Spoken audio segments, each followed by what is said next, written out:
ஓம் சாய்ராம். ஷீரடி தெய்வம். அத்தியாயம் 30. தரிசனத்தில் நெகிழ்ந்த காக்காஜி. ஞான மார்க்கம் காட்டும் பாபா. இந்த அத்தியாயத்தில் ஷீரடிக்கு இழுக்கப்பட்ட மேலும் 2 அடியவர்களை பற்றிய கதையினை காண்போம். ஷீரடி சாயிபாபா ஒரு கருணையின் இருப்பிடம்.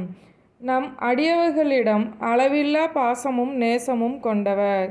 தம் தரிசனத்தால் தன் பக்தர்களுக்கு சம்சார வாழ்க்கையில் அவர்களுக்குள்ள பயத்தினை நீக்குகிறார். அவர்களின் கர்மாக்களால் வரும் பெருங்கேடுகளை அழிக்கிறார். அவர் முதலில் அருவமாகவே இருந்தார். தன் அடியவர்களின் பக்திக்கிறங்கி ஒரு உருவத்தை எடுக்க வேண்டியவர் ஆனார். ஞானிகளின் அவதார நோக்கமே தன் அடியவர்களுக்கு சம்சார பந்தத்திலிருந்து விடுதலை அளித்து தன்னை அறிய வைத்தலாகும். ஞானிகளின் சிரேஷ்டரான சாயிக்கு இந்நோக்கம் முதன்மையானதாகும்.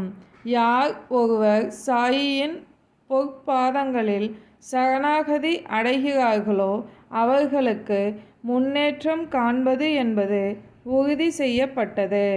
அந்தணர்கள் அவரின் பாதார விந்தங்களை மனதில் எண்ணி புனித க்ஷேத்திரங்களில் நின்றும் வந்து பாபாவின் சந்நிதானத்தில் வேதங்களை ஓதுகிறார்கள், காயத்ரி மந்திரங்களை செப்புகிறார்கள்.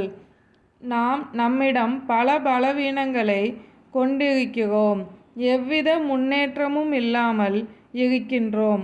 ஆனால் இத்தன்மையினராய் நாம் இருந்தாலும் மற்ற யார் நம்மை கைவிட்டாலும் சாயி நம்மை எப்போதும் கைவிட மாட்டார் என்பதை மட்டும் நாம் அறிகிறோம்.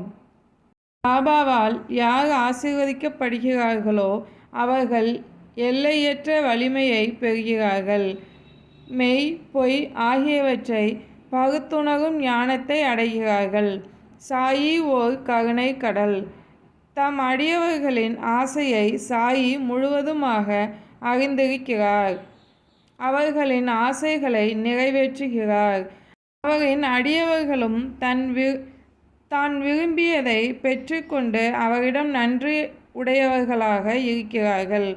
அவரை பிரார்த்திக்கிறோம், அவரின் பாதங்களில் விழுந்து வணங்குகிறோம். அவர் நமது குற்றங்கள் அனைத்தையும் பொறுத்து கொண்டு நம்மை கவலைகளின்றி விடுவிக்கிறார்.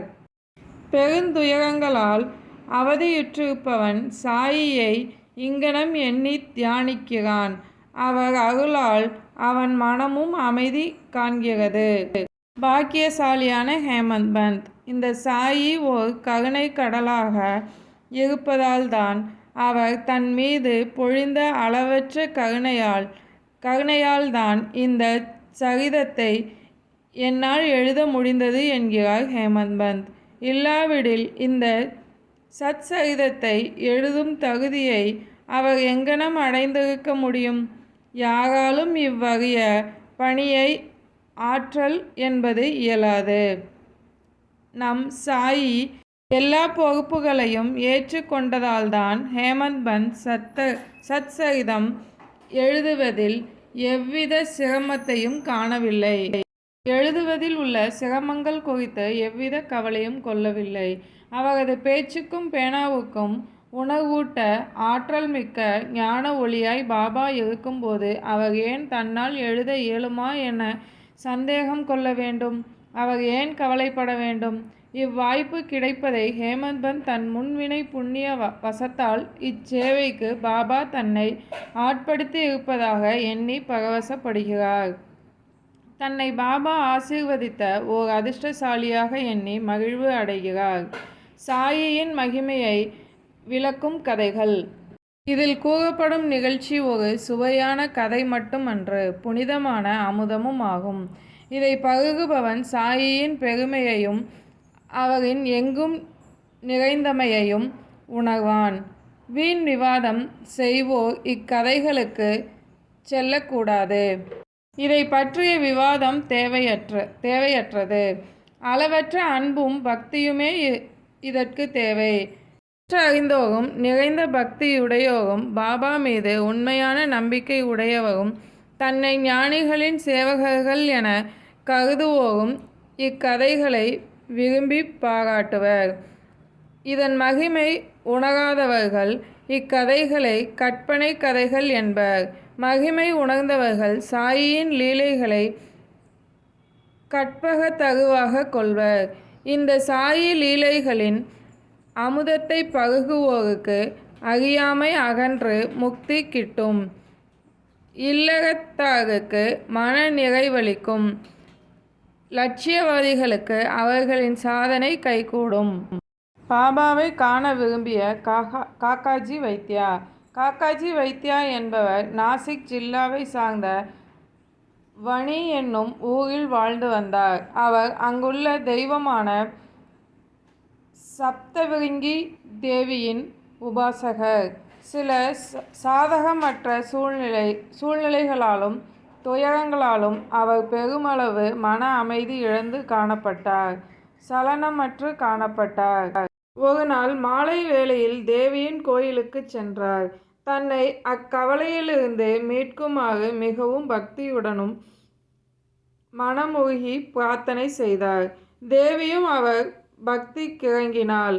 அன்று இரவு அவள் கனவில் தோன்றி, நீ பாபாவிடம் செல்வாயாக, அவரை கண்டதும் உன் மனம் அமைதி அடையும் என்று கூறி மறைந்தாள்.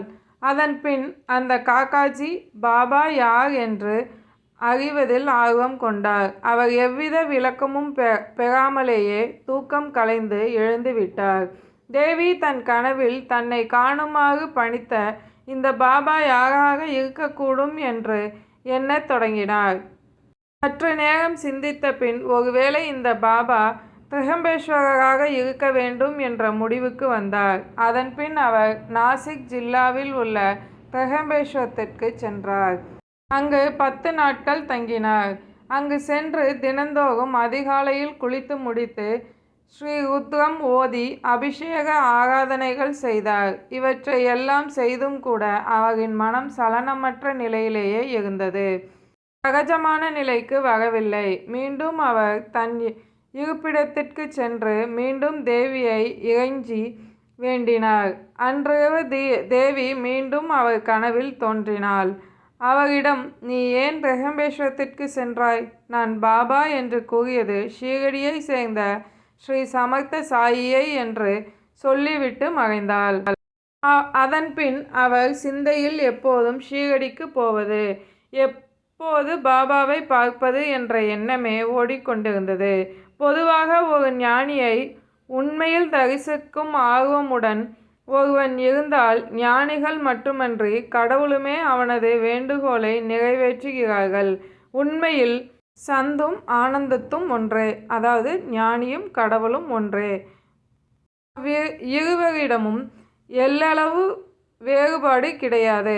ஆனால் ஒருவன் ஞானியை காண வேண்டுமென்றால் தன் விருப்பப்படி பார்க்க முடியாது. ஞானியின் அருளின்றி யாரும் அவரை அணுகவும் முடியாது, தரிசிக்கவும் முடியாது.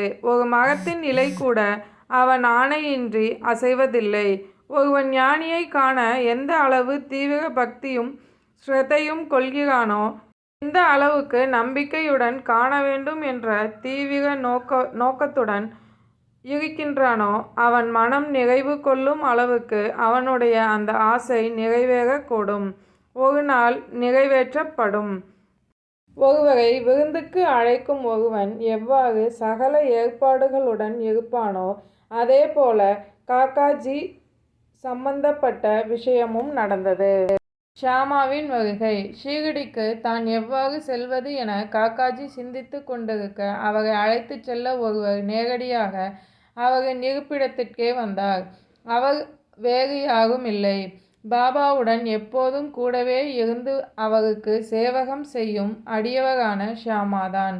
ஷியாமா ஏன் வினிக்கு சென்றார்? இத்தருணத்தில் ஷியாமா ஏன் வினிக்கு வந்தார் என்பதை காண்போம்.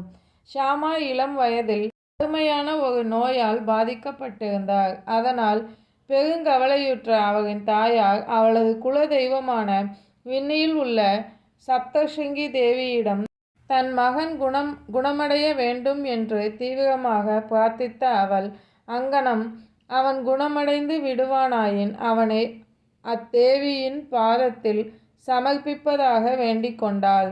அது மட்டுமன்றி சில ஆண்டுகள் சென்ற பின் ஷியாமாவின் தாயாகும் அவளது ஸ்தனங்களில் ஒருவித தோல் நோய் ஏற்பட்டு அவதியுற்றாள். அப்போதும் அவள் தன் தோல் நோய் குணமாக அத்தேவியிடம் ஒரு வேண்டுதல் வைத்தாள். ஆனால் நீண்ட நாட்களாகியும் அவ்விரு வேண்டுதல்களும் நிறைவேற்றப்படாமலேயே இருந்தது. ஒரு நாள் அவர் தாயார் மரணப்படுக்கையில் இருக்கும்போது தன் மகன் ஷியாமாவை அழைத்தாள். அவரிடம் தேவியிடம் வைத்த தனது இரு வேண்டுதல்களையும் எடுத்துரைத்து அவற்றை அவர் நிறைவேற்றி வைக்க வேண்டும் என்று சத்தியம் வாங்கி கொண்ட பின் அவளும் உயிர் நீத்தாள்.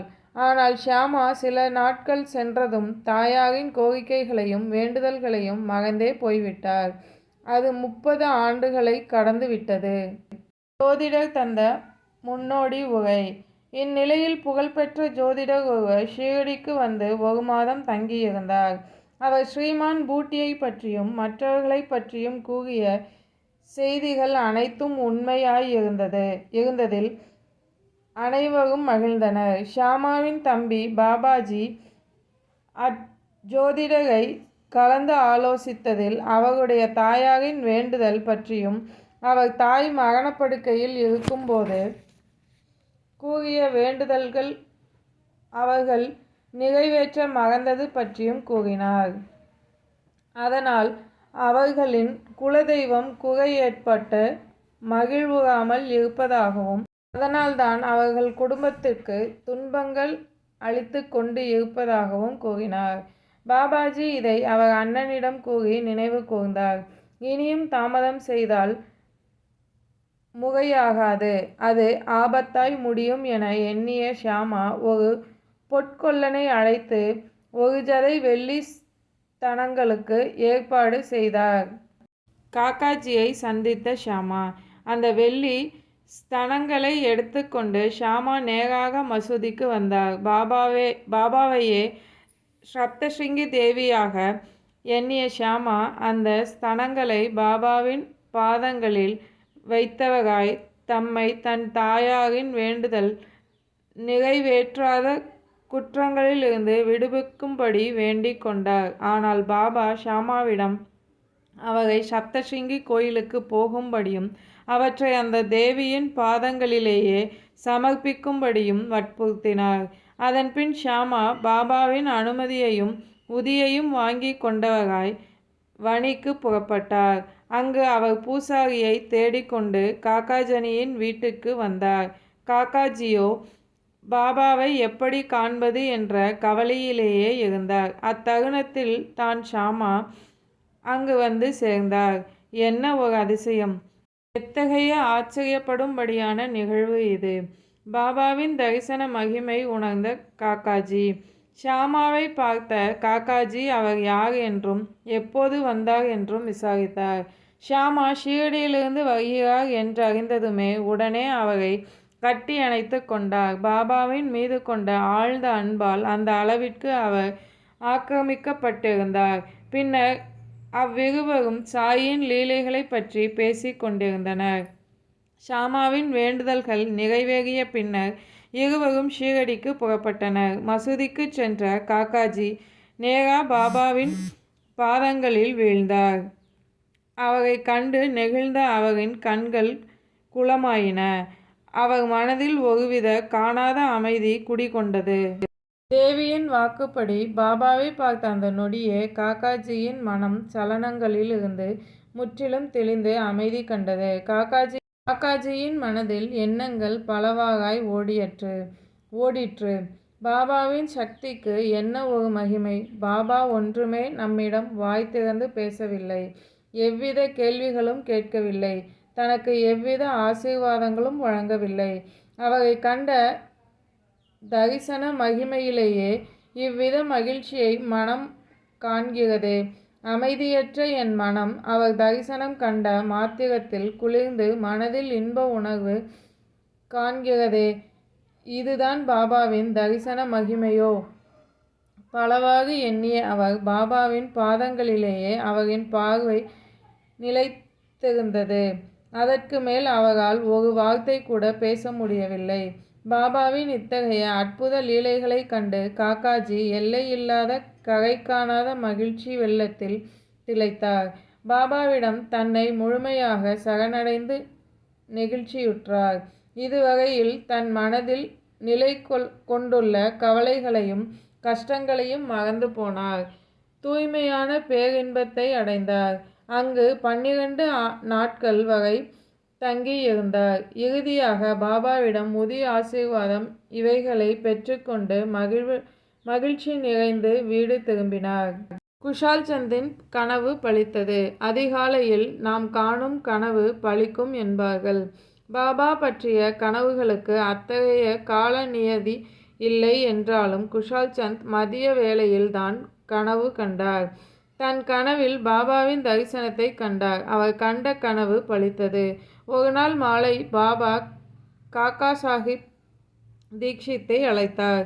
தான் குஷால் சந்தை பார்த்து நீண்ட நாட்கள் ஆகிவிட்டது. எனவே ரகாத்தாவிற்கு சென்று குஷால் சந்தை ஷீரடிக்கு அழைத்து வரும்படி கூறினார்.